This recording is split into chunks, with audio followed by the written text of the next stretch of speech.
ઘર આખો દિવસ ગંદુ કેમ રહે છે? માત્ર 15 મિનિટમાં ઘર ચોખ્ખું રાખવાની સરળ રીત. શું તમારી સાથે પણ આવું થાય છે? સવારે ઉઠીને તમે આખું ઘર સાફ કરો છો, ઝાડુ પોછો, રસોડું, બેડરૂમ બધું ચમકી જાય છે. પણ સાંજ પડતા જ એવું લાગે છે કે જાણે આજે સફાઈ જ નહીં કરી હોય. ઘણી મહિલાઓ કહે છે કે આખો દિવસ કામ કરીએ છીએ છતાંય ઘર ક્યારેય ચોખ્ખું રહેતું નથી. જો તમારી સાથે પણ આવું થાય છે તો આ વિડીયો તમારા માટે જ છે. કારણ કે સમસ્યા તમારી મહેનતમાં નથી, સમસ્યા તમારી સફાઈ કરવાની રીતમાં છે. આજે હું તમને એવી સરળ 15 મિનિટની રૂટીન જણાવીશ જેને અપનાવવાથી ઘર આખો દિવસ વધારે ગોઠવાયેલું અને ચોખ્ખું દેખાશે. અને સૌથી ખાસ વાત, આ માટે કલાકો સુધી કામ કરવાની જરૂર પણ નહીં પડે. તો ચાલો શરૂ કરીએ. સૌથી પહેલાં એક વાત સમજવી ખૂબ જરૂરી છે. ઘર ગંદુ ધૂળને કારણે ઓછું થાય છે, પરંતુ વેરવિખેર વસ્તુઓને કારણે વધારે ગંદુ લાગે છે. જરા ધ્યાન આપજો. તો સોફા પર કપડાં પડ્યા હોય, ટેબલ પર ચાવી, મોબાઈલ અને બિલ પડ્યા હોય, રસોડામાં 2-3 વાસણ પડ્યા હોય, તો ભલે ફ્લોર એકદમ સાફ હોય છતાં આખું ઘર ગંદુ લાગે છે. એટલે સૌથી મોટી ભૂલ એ છે કે આપણે સીધા ઝાડુ અને પોછાથી શરૂઆત કરીએ છીએ. જ્યારે શરૂઆત વસ્તુઓ ગોઠવાથી થવી જોઈએ. ઘણા લોકો એક જ દિવસે આખું ઘર પરફેક્ટ બનાવવાનો પ્રયત્ન કરે છે, પણ હકીકત એ છે કે ઘર એક દિવસમાં ગંદુ થતું નથી અને એક દિવસમાં હંમેશા ચોખ્ખું પણ રહેતું નથી. ઘરને ચોખ્ખું રાખવા માટે મોટી મહેનત નહીં, પણ નાની નાની રોજની આદતો જરૂરી છે. અને આ જ જગ્યાએ 15 મિનિટનો નિયમ કામ આવે છે. વિશ્વના ઘણા હોમ ઓર્ગેનાઇઝર એક વાત કહે છે: દરરોજ થોડું કામ કરો જેથી એક દિવસ ઘણું કામ ન કરવું પડે. વિચાર કરો, જો રોજ માત્ર 15 મિનિટ વસ્તુઓ ગોઠવી દો તો રવિવારે 2-3 કલાક સફાઈ કરવાની જરૂર ન પડે. પણ અહીં એક વાતનું ખાસ ધ્યાન રાખવું. આ 15 મિનિટનો અર્થ એવો નથી કે આખું ઘર ચમકાવી નાખવું. એનો અર્થ એ છે કે ઘરને એટલું ગોઠવેલું રાખવું કે તે હંમેશા ચોખ્ખું દેખાય. કારણ કે દરેક ઘરમાં લોકો રહે છે. હોટલની જેમ આખો દિવસ ખાલી નથી રહેતું. એટલે થોડું વેરવિખેર થવું સામાન્ય છે, પણ જો રોજ થોડું થોડું ગોઠવતા રહેશો તો ગંદકી ક્યારેય ઢગલો નહીં બને. અને હવે પ્રશ્ન એ આવે છે કે આ 15 મિનિટમાં કરવું શું? ચાલો હવે એક મિનિટનો સંપૂર્ણ પ્લાન સમજીએ. હવે શરૂ થાય છે 15 મિનિટની સ્માર્ટ રૂટીન. ઘણા લોકો વિચારે છે કે 15 મિનિટમાં આખું ઘર કેવી રીતે સાફ થઈ શકે. જવાબ છે: આખું ઘર સાફ નહીં થાય, પરંતુ આખું ઘર ચોખ્ખું દેખાશે. અને આ બંનેમાં ખૂબ મોટો ફરક છે. ઘરને ચમકાવવા માટે કલાકો લાગે છે, પરંતુ ઘરને ગોઠવાયેલું દેખાડવા માટે માત્ર 15 મિનિટ પૂરતી છે. ચાલો હવે એક સ્ટેપ સમજીએ. પ્રથમ 3 મિનિટ ઘરમાં ફરો. સૌથી પહેલાં હાથમાં એક પોટલી અથવા બાસ્કેટ લો. હવે આખા ઘરમાં એક ચક્કર લગાવો. જે વસ્તુ જ્યાંની નથી તે બાસ્કેટમાં મૂકો. સોફા પર કપડાં હોય તો ઉઠાવી લો. બાળકોના રમકડા હોય તો ભેગા કરો. ટેબલ પર પડેલી બોટલ, ચાર્જર, રિમોટ અથવા કાગળ ઉઠાવી લો. આ કામ દરમિયાન કોઈ વસ્તુ ગોઠવવા બેસી જશો નહીં, ફક્ત ભેગી કરો. માત્ર 3 મિનિટમાં જ તમને લાગશે કે ઘર અડધું ચોખ્ખું થઈ ગયું. પછીની 3 મિનિટ રસોડું. હવે રસોડામાં જાઓ. સૌથી પહેલાં ગેસ પર પડેલા દાગ સાફ કરો. પછી રસોડાના કાઉન્ટર એક ભીના કપડાથી લૂછી લો.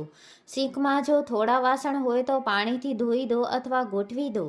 કચરાપેટી ભરેલી હોય તો ખાલી કરો. રસોડું ઘરની એવી જગ્યા છે જ્યાં સૌથી ઝડપથી ગંદકી દેખાય છે. એટલે રોજ 3 મિનિટ અહીં આપશો તો આખું ઘર ફ્રેશ લાગશે. પછીની 3 મિનિટ ફ્લોર. હવે ઝાડુ લો. પણ એક ભૂલ ક્યારેય ન કરશો. આખા ઘરમાં ઝાડુ લઈને ધીમે ધીમે 1 કલાક ન કાઢો. ફક્ત જ્યાં લોકો વધારે ચાલે છે ત્યાં જ ઝાડુ કરો. જેમ કે હોલ, રસોડું અને ઘરના પ્રવેશ દ્વાર પાસે. આ 3 જગ્યાઓ સાફ હશે તો આખું ઘર સાફ લાગશે. પછીની 3 મિનિટ બાથરૂમ. હવે વોશ બેસન ધોઈ લો. અરીસો એકવાર લૂછી લો. ટોયલેટ સીટ પર ક્લીનર સ્પ્રે કરો અને ફ્લોર પર થોડું પાણી ફેરવી દો. બાથરૂમ દરરોજ ડીપ ક્લીન કરવાની જરૂર નથી, પણ રોજ 3 મિનિટ આપશો તો ક્યારેય બહુ ગંદુ નહીં બને. હવે બેડ સરખો કરો. સોફાના કુશન ગોઠવો. બારીઓ ખોલો જેથી તાજી હવા આવે. જો શક્ય હોય તો રૂમ ફ્રેશનર અથવા અગરબત્તી કરો.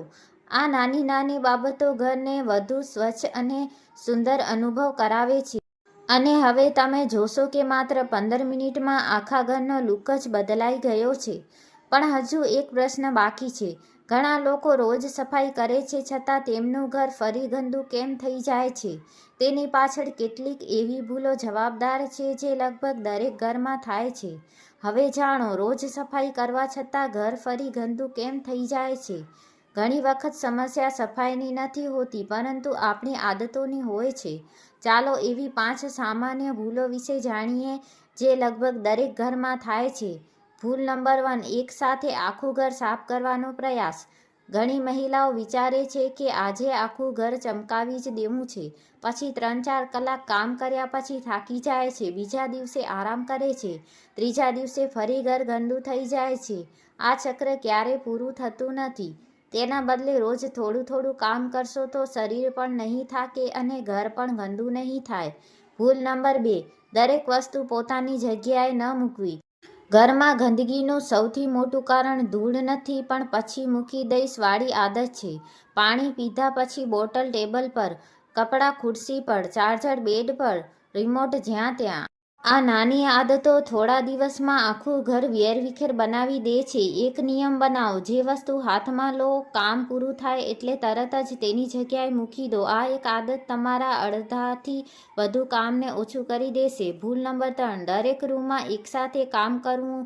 એક રૂમમાં કામ શરૂ કરો, પછી બીજા રૂમમાં જાઓ, પછી રસોડામાં, પછી ફરી પહેલા રૂમમાં. આ રીતે સમય બગડે છે અને કામ પૂરું પણ નથી થતું. હંમેશા એક રૂમ પૂરું કરો પછી જ બીજા રૂમમાં જાઓ. ભૂલ નંબર 4, ઘરના બધા કામ એકલા કરવા. જો ઘરમાં 4 લોકો રહેતા હોય તો સફાઈની જવાબદારી પણ ચારેયની હોવી જોઈએ. બાળકો પોતાના રમકડાં ગોઠવે, મોટા લોકો પોતાનું બેડ ગોઠવે. જે પોતાનું કામ પોતે કરે ત્યાં ઘર આપમેળે વધારે ચોખ્ખું રહે છે. ભૂલ નંબર 5, રાત્રે 5 મિનિટ ન આપવી. આ સૌથી મહત્વની વાત છે. સૂતા પહેલાં માત્ર 5 મિનિટ કાઢો. કુશન ગોઠવો, વાસણ સિંકમાં મૂકો, ટેબલ સાફ કરો, બાળકોના રમકડાં ભેગા કરો. બીજા દિવસે સવારે ઉઠશો ત્યારે ઘર પહેલાંથી જ ગોઠવાયેલું લાગશે. સ્માર્ટ ટિપ્સ: દરરોજ એક જ સમયે સફાઈ કરો. મોબાઈલ સાયલેન્ટ રાખો. 15 મિનિટ માટે ટાઈમર લગાવો. અઠવાડિયામાં એક દિવસ ડીપ ક્લિનિંગ કરો. બિનજરૂરી વસ્તુઓ ઘરમાં ઓછી રાખો. યાદ રાખો, જેટલી ઓછી વસ્તુઓ હશે એટલું ઘર ઝડપથી સાફ થશે. ઘર ચોખ્ખું રાખવાનો અર્થ આખો દિવસ કામ કરવો નથી. સાચી રીત એ છે કે રોજ થોડું થોડું કામ કરવામાં આવે. માત્ર 15 મિનિટની આદત તમારા કલાકો બચાવી શકે છે. શરૂઆતમાં કદાચ મુશ્કેલ લાગશે, પણ જો સતત 1 અઠવાડિયા સુધી આ રૂટીન અપનાવશો તો તમને પોતાને જ ફરક જોવા મળશે. જો તમને આજનો વિડીયો ગમ્યો હોય અને આવી જ સરળ, ઉપયોગી અને ઘરગથ્થુ માહિતી ગુજરાતી ભાષામાં જોઈએ તો વિડીયોને લાઈક કરો અને ચેનલને સબસ્ક્રાઈબ કરો અને બેલ આઇકન દબાવવાનું ભૂલશો નહીં. આભાર. ફરી મળીએ એક નવા અને ઉપયોગી વિષય સાથે.